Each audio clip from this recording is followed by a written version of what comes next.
Bende Mataram. Audiobook, novel silat. Cerita, Hapraktikto. Bab 54. Mendengar Titisari mendamprat kelima orang pendatang itu, Gagak Seta bergembira. Segera ia membantu, "Hai. Apakah mereka bangsat iblis?" Bukan. Mereka iblis kudisan dan anjing-anjing buduk." Kenapa begitu?" sahut Titisari. "Pantas moyangnya begini galak." Kelima orang itu gusar bukan kepalang, mendengar suatu percakapan timbal balik yang merendahkannya. Salah seorang yang berkulit hitam, tiba-tiba saja meloncat sambil menyodok Titisari dengan penggadanya. Ternyata dia bukan orang sembarangan. Karena serangannya cepat dan bertenaga. Tetapi Gagak Seta bukan pula laki-laki murahan. Begitu melihat Titisari diserang, tongkatnya lantas saja menyekat. Dengan mengulum senyum, ia menggagalkan serangan sambil memusnahkan pula tenaga sambaran. Laki-laki berkulit hitam itu terperanjat bukan kepalang. Bagaimana tidak? Serangannya mendadak saja jadi macet. Bahkan tenaga jasmaninya pun lenyap tak karuan. Ia berusaha menarik penggadanya tetapi seperti terkait. Sadar akan bahaya, cepat-cepat ia mengerahkan seluruh tenaganya. Tenaganya tetap ternyahkan, ia heran benar-benar. Kamu anjing buduk, bagaimana berani bertingkah di hadapanku?" "Minggat," bentak Gagak Seta. Dengan sedikit menggetarkan tongkatnya, laki-laki itu tiba-tiba saja terpental di udara dan terlempar sejauh 10 langkah. Keempat kawannya tercengang-cengang. Mereka segera menghampiri, tetapi benar-benar aneh. Setelah kena dipentalkan di udara, dengan menungging laki-laki berkulit hitam itu terbanting di tanah. Dia mencoba berdiri, tetapi kembali jatuh terbalik. Sekali lagi hendak berdiri tapi sekali lagi pula jatuh terbalik. Akhirnya terkapar di atas tanah dengan napas kempas-kempis. Kakak, Seto, bagaimana?" salah seorang di antara temannya menghampiri. Orang itu kelihatan heran, terkejut dan bingung. Mendengar teguran temannya, laki-laki berkulit hitam yang terkapar di atas tanah itu mencoba bangkit. Tapi begitu ia bangkit, kembali tubuhnya jatuh terjongkok. Tenaganya seperti terpunahkan. Tulang belulangnya terasa terlolosi. Menyaksikan bagaimana rekannya kena dijungkir balikan dengan sekali hentak dan terus menanggung derita tak terpunahkan, mereka tak berani lagi berlaku gegabah terhadap Gagak Seta.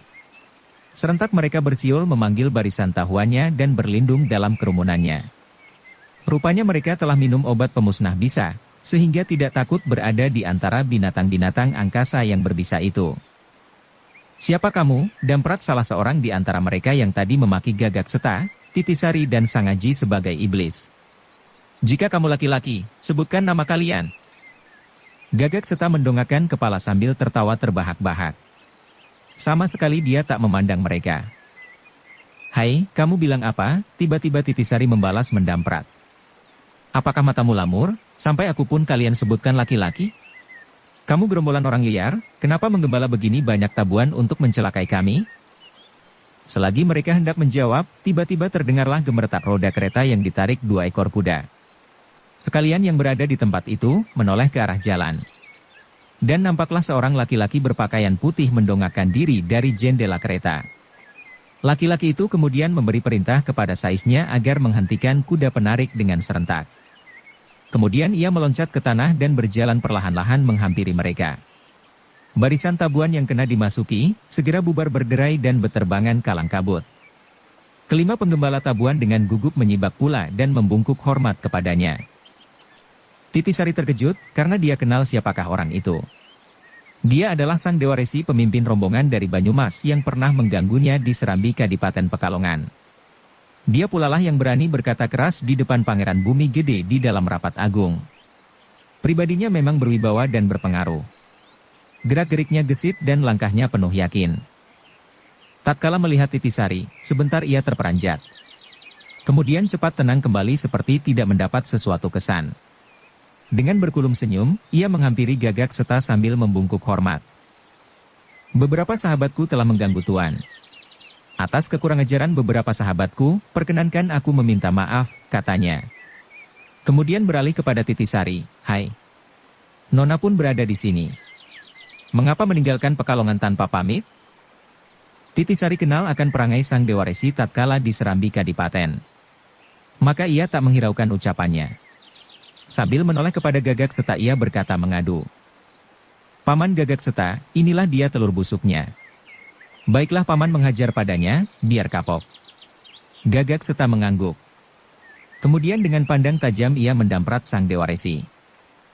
Udara memang milik manusia seluruh dunia. Aku tahu. Tapi mengapa kamu begini serakah, sampai dengan sewenang-wenang membiarkan binatang piaraanmu mengganggu orang? Bersandar kepada pengaruh siapa, kamu sampai berani mengangkangi udara seolah-olah milikmu seorang? Tabuan ini datang dari jauh. Mereka sudah terbang melintasi wilayah negara berhari-hari lamanya. Mungkin mereka sudah lapar dan haus, sehingga susah dikendalikan lagi, sang Dewa Resi membela. Dengus Gagak Seta. Sudah berapa kali kamu mencelakai orang? Kami melintaskan binatang-binatang itu di udara bebas yang jauh dari pedusunan. Belum pernah kami mencelakakan orang. Kau bilang apa? Bukankah kamu ini Dewa Resi? Benar, sahut sang Dewa Resi heran. Pandangnya beralih kepada Titisari. Lantas berkata, rupanya nona ini yang memberitahukan namaku kepada Tuan. Hai telur busuk, damprat Titisari. Kau bilang, aku menyebutkan namamu kepada Paman Gagak Seta. Siapa sudi menyebutkan namamu? Duh. Sang Dewa Resi tiada tersinggung hatinya oleh dampratan Titisari. Bahkan dia nampak tersenyum. Tanpa memperdulikan Titisari, ia berkata kepada Gagak Seta. Sebenarnya siapakah Tuan yang terhormat? Tapi sebelum Gagak Seta menjawab, kembali Titisari mendamprat sengit. Bukankah kamu sudah mendengar, aku menyebutkan namanya? Kamu telur busuk memang banyak bertingkah, Li. Kembali sang Dewa Resi tersenyum sambil mengerlingkan mata. Lakunya seperti kerbau gaimi, memamah, mendengar lengking suara Titisari. Diam-diam Titisari jadi dengki kepadanya. Bukankah kamu anaknya Kebo Bangah? Gagak Seta bertanya kepada sang Dewa Resi. Belum lagi sang Dewa Resi menyahut, mendadak saja kelima penggembala tabuan jadi gusar. Serentak mereka memaki. Hai, kau laki-laki bangsat. Bagaimana kau berani menyebut nama junjungan kami dengan begitu saja? Gagak Seta tertawa terbahak-bahak sambil mendongakkan kepala. Berkata meyakinkan. Orang lain memang harus membungkuk hormat terlebih dahulu sebelum memanggil namanya. Orang lain memang harus menyertai sebutan paduka yang mulia sebelum memanggil namanya. Orang lain harus memanggilnya dengan nama aslinya, Arya Bangah atau sebutan Gede Singgela. Tapi aku, boleh memanggil bangsat itu dengan Kebo Bangah. Memang dia seekor kerbau. Kalian mau apa? Mendadak saja sekali menekan tongkatnya, Gagak Seta melesat ke arah kelima orang itu. Kemudian menghadiahi mereka tamparan plak-plok serta melepas sambungan geraham. Dan pada detik itu pula, ia telah melesat kembali ke tempatnya semula.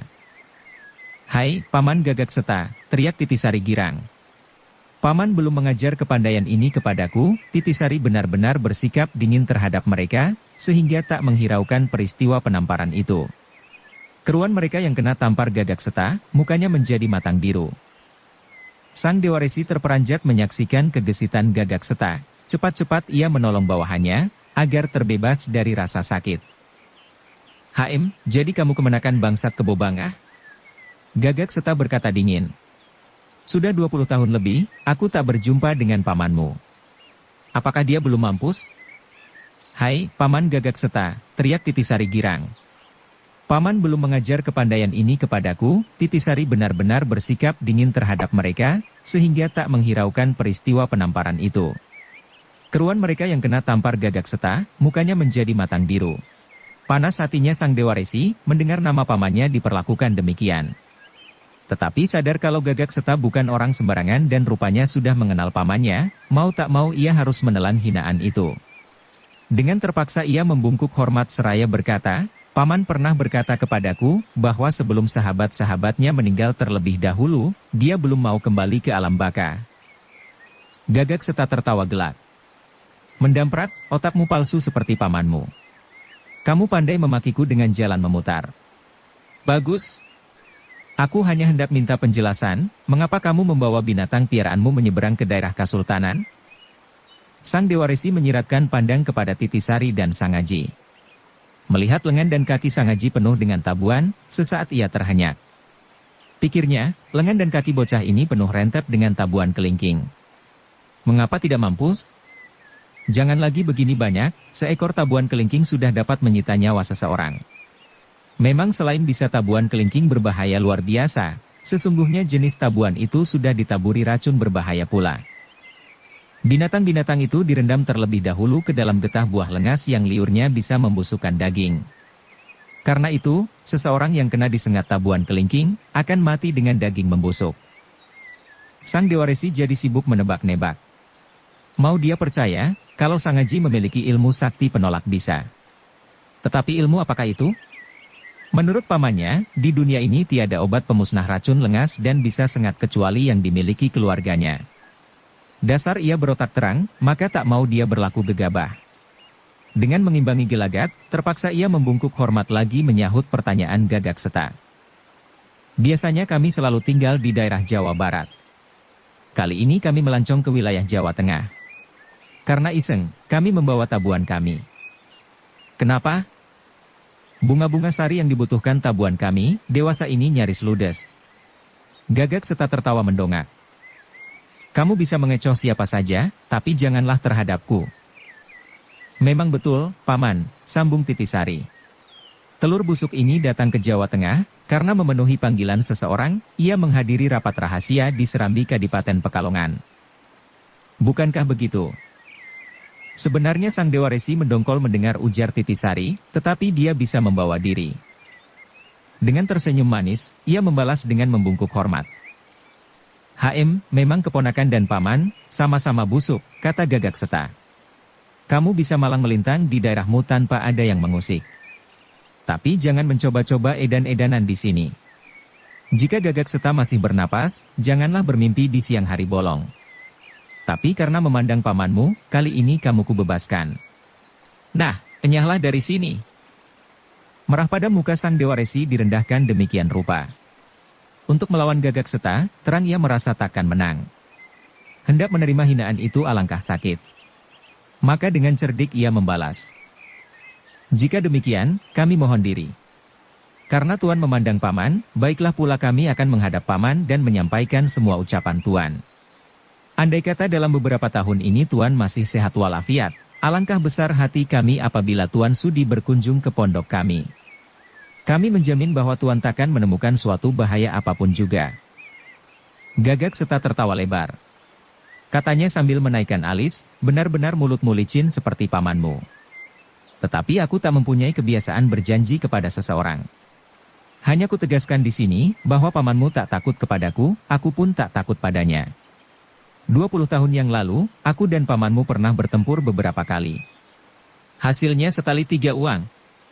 Karena itu apa guna kini mengadu kekuatan lagi? Akhirnya sama juga. Ia berhenti mengesankan. Mendadak berubah menjadi bengis. Kamu masih menunggu apa lagi? Nah, enyahlah dari sini. Sang Dewa Resi terperanjat. Pikirnya, ilmu paman belum kuwarisi separuhnya. Orang ini pernah bertempur dengan paman dan tidak ada yang kalah atau menang. Pasti bukan orang sembarangan. Dan nampaknya, ia bukan pembual besar. Kalau aku tak cepat-cepat mengundurkan diri, bisa aku dipermainkan di depan gadis ini. Mendapat pikiran demikian, segera dia memberi isyarat kepada kelima orang bawahannya. Kemudian setelah mengerling kepada Titisari, ia berjalan mengarahkan kereta kudanya. Kelima orang hamba Sang Dewa Resi segera bersiul nyaring. Barisan tabuhan mendadak saja terbang menanjak udara dengan berdengungan. Sebentar saja telah lenyap dari penglihatan. Dan mereka kemudian berjalan berdampingan dengan tersipu-sipu. Paman Gagak Seta, kata Titisari nyaring. Benarkah orang dapat menguasai lebah? Gagak Seta menyusuti keringat di sepanjang lehernya, ia menghela napas sambil meminta seteguk air. Maka mereka memasuki gubuk. Setelah meneguk air, berkatalah Gagak Seta berlega hati. Sungguh berbahaya. Sungguh berbahaya. Apakah yang membahayakan? Titisari heran. Duduklah, perintah Gagak Seta. Kemudian berkata menasihati, jika kamu bersua dengan jahanam itu, cepat-cepatlah berlalu. Bukan terhadap ilmu berkelahinya, tapi semata-mata karena binatang piaraannya itu. Aku sih, tiada takut. Aku bisa berjaga diri dan mengusir pergi. Tetapi kamu, itu, sih lain. Bukankah binatang piaraannya itu adalah lebah lumrah?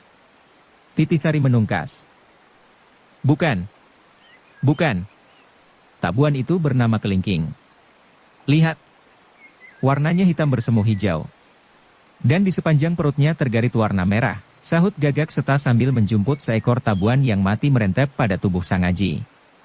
Setelah diperlihatkan kepada Titisari, dia berkata lagi, konon kabarnya, tabuan ini hanya hidup di suatu pegunungan di daerah Jawa Barat. Binatang ini sudah berusia tua. Kabarnya, dulu adalah tabuan piaraan Arya Bangah, putra sulung Raja Siliwangi. Tatkala bertempur melawan Ciung Wanara, Arya Bangah mencoba mengerahkan tentara udaranya. Tetapi tak berhasil, karena Ciung Wanara memiliki khasiat sakti semacam yang dimiliki Sang Aji. Dengan demikian, Arya Bangah dapat dikalahkan. Dia lari ke Jawa Tengah dan bermukim di Gunung Dieng. Ia hidup sebagai pendeta dengan gelar Kiai Gede Singgela. Tabuan piaraannya tetap dibawanya serta. Dan selanjutnya entah bagaimana tiba-tiba tabuan itu bisa dikuasai Bandot Busuk, ia berhenti lagi. Meneruskan, Bandot Busuk, paman Dewaresi itu, waktu mudanya bernama Gunawan. Rupanya setelah mendapat tabuan kelingking, dan mendengar sejarah tabuan itu, lantas merubah namanya, Nunggak Semi, dengan Arya Bangah gelar Gede Singgela. Tapi dasarnya dia seorang bandot seperti kerbau, maka kami tetap memanggilnya si Kebo Bangah. Ia tertawa gelak. Apa sih bahayanya tabuan kelingking? Tanya Titisari dengan bernafsu. Bisanya bagaikan seekor ular. Sekali kamu kena disengat, takkan dapat disembuhkan dan dipulihkan kembali jika tiada bersedia menjadi hamba si Bandot Busuk itu. Karena dialah satu-satunya orang di seluruh dunia ini yang memiliki obat pemusnahnya. Kabarnya, tabuan kelingking direndamnya pula dalam getah buah ingas yang berliur racun jahat. Kau tahu warna buah lengas? Bentuknya seperti sawo. Seseorang yang kena sentuh liurnya, akan mati membusuk. Karena itu bagaimana bahayanya bisa kau bayangkan. Mungkin kamu bisa menghindarkan diri dari sengatan 2 ekor tabuan. Tapi tidak untuk 100 atau 1000 ekor yang menyerangmu sekaligus dari berbagai jurus. Tadi kulihat Sang Aji bisa melawannya. Mula-mula aku kaget. Kemudian heran. Akhirnya aku gembira dan bersyukur. Kupikir, andai kata mereka melawan aku bisa menghadapinya. Sedangkan terhadap tentara tahuannya adalah bagianmu. Hanya saja, andai kata si Kebo Bangah Bandot Busuk itu muncul pula, nah itulah berbahaya. Aku, sih tak takut padanya. Tetapi kamu berdua, meskipun sudah hampir meyakinkan ilmu saktiku yang kuberikan kepadamu, belum bisa melawannya. Sekali kamu bertempur takkan bisa lolos dari pengamatannya. Apa dia maha sakti? Titisari cemas. Apakah ayahmu belum pernah memberitahu kepadamu, bahwa di dunia ini selain ada Kiai Kasan Kesambi, Pangeran Mangkubumi, Pangeran Sambernyawa, Kiai Haji Lukman Hakim, ayahmu dan Gagak Seta masih ada seorang lain bernama Kebo Bangah? Titisari menarik napas. Seperti terhadap diri sendiri, dia berkata perlahan, Pangeran Mangkubumi, Pangeran Sambernyawa dan Kiai Haji Lukman Hakim sudah wafat. Kini tinggal Kiai Kasan Kesambi, ayah, Paman Gagak Seta dan Kebo Bangah. Siapakah di antara keempat orang yang masih hidup itu, yang terunggul? Meskipun keenam orang masih hidup lengkap, takkan mampu melawan Kiai Kasan Kesambi. Bagus. Titisari girang. Bukankah Kiai Kasan Kesambi adalah kakak guru Sang Aji? Ya, sahut Sang Aji berbesar hati. Aku adalah murid Wirapati, murid keempat Kiai Kasan Kesambi. Aku sudah mengetahui. Caramu mengatur napas, caramu bergerak dan gaya lakumu adalah gaya warisan Kiai Kasan Kesambi. Meskipun kamu telah menghisap getah sakti Dewa Daru dan menelaah ajaran napas Ki Tunjung Biru, apakah kau kira kamu mampu mewarisi ilmu saktiku begini gampang? Andai kata kamu tak memiliki warisan ilmu Kiai Kasan Kesambi, sahut Gagak Seta sungguh-sungguh. Anak, Kiai Kasan Kesambi kini sudah menjadi seorang pertapa. Dia tak mengurusi soal keduniawian. Tapi cobalah kamu datang menghadap padanya. Jika dia mau memberi wejangan, ajaran, dan wewenangan, ilmu gaib, tentang cara melebur ilmu sakti Bayu Sejati dan ilmu sakti Kumayan Jati, kamu akan menjadi satu-satunya orang yang bakal bisa menggempur kecongkakan Kebo Bangah. Apalagi, jika bakal mertuamu mau campur tangan. Karena dengan demikian, sekaligus kamu memiliki ilmu-ilmu simpanan Surengpati, Kiai Kasan Kesambi dan Gagak Seta. Siapa orang di seluruh dunia yang mampu menandingi ilmu gabungan kami bertiga? Mendengar ujar Gagak Seta, mata Titisari bersinar-sinar penuh harapan. Sedangkan Sang Aji nampak gelisah luar biasa.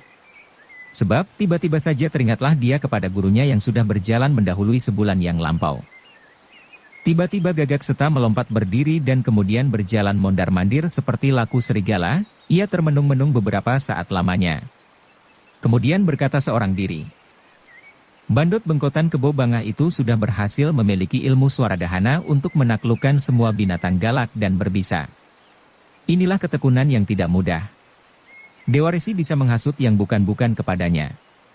Dan sekali keluar dari sarangnya, pastilah Bandot Bangkotan itu membawa binatang piaraannya yang beraneka warna. Aku harus menemukan suatu senjata penangkis untuk melawan binatang-binatangnya yang berbisa. Titisari jadi ikut berpikir pula.